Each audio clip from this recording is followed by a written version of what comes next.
Your book was making me think so much about the moral atmosphere that is currently dominant in our public debates, and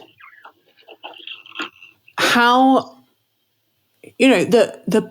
what drove the Truth and Reconciliation Commission was a very similar posture, which was racists are human.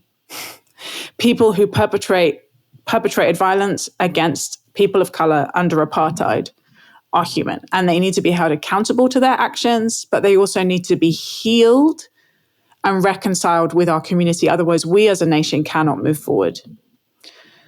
And that, I'm hearing from you such a strong ethical posture that we are all connected, that we are all fallible and fragile, that we all are capable of cruelty and disconnection towards each other. And when we are able to hold that posture, and for me, that comes really strongly from kind of my theological principles, then we are able to do the hard work of, I don't think I would be able to do the kind of hard work you did, frankly, Thordis, but we are hopefully able to do the kind of work in whatever moments of disconnection and hatred and hurt that we find ourselves in, of attempting to hold the relationship, of attempting to retain a sense of the other person's humanity and dignity, even as sometimes we need to rage at them and we need to accuse them, or have them rage against us and accuse us.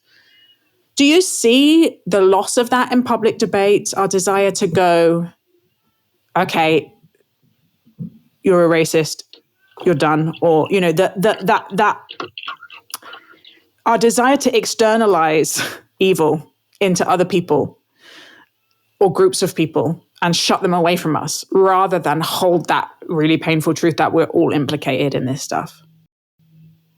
Oh, absolutely, yes. And I think the word cancel culture is something you've been tiptoeing around in that question.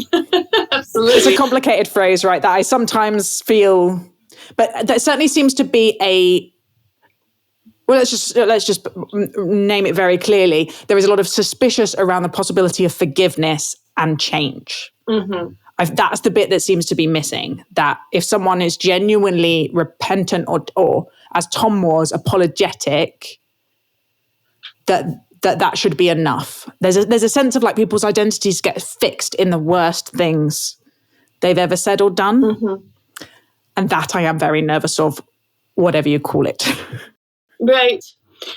I share some of your worries, but I can also kind of see it from the other side, that as I was getting at with both the centuries old, if not millennia old problem of othering people due to the color of their skin, and also the othering of women and how we've been oppressed under the patriarchy for such a long time, that if we look at that, then the anger and the condemnation that is bubbling to the surface now in cancel culture is justified. And I think it's healthy and necessary that we see that and that we express it and display it, because for so long, there wasn't a venue for that.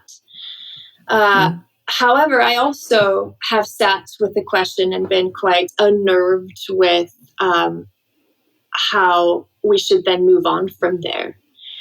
Because anger is a very toxic place. It's a place where you should move through and not reside, I feel. You should not build a home there. But it's a very necessary part of the journey when wrong has been committed. Anger is a healthy response. So I think if I just look at the journey I had and undertook, then anger was a chapter that propelled me forward. Helped me sort things. It's an active emotion, whereas shame is one of those paralyzing emotions where you just want to dig a hole and disappear into it.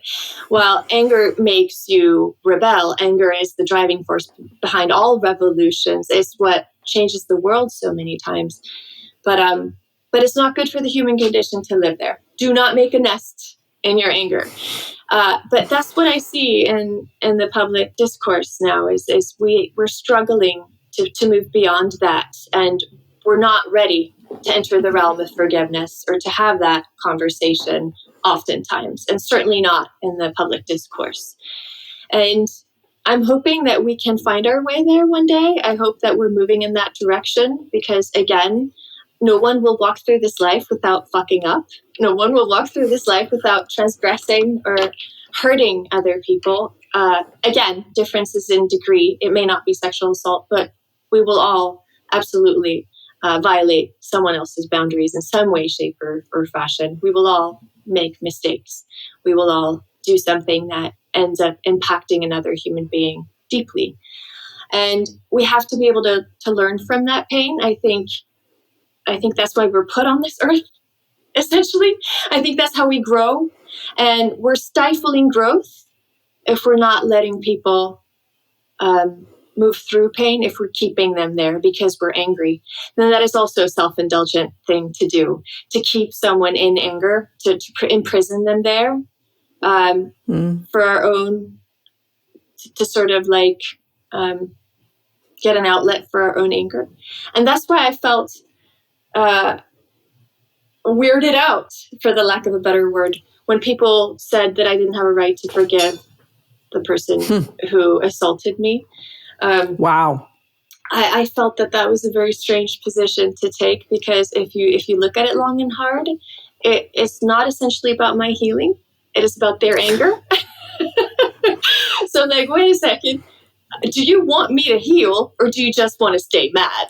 You know, like those are two very different things. And sometimes I think that people aren't looking beyond themselves. They're not connecting to the common humanity. They're not looking to connect beyond their own sort of hurt feelings. And at times that may be necessary for them. At times it may be a place where they need to dwell a bit longer. And if that's the case, then I respect that. And I've always said each person needs to dictate their own healing journey in whatever way that feels safe and right for them.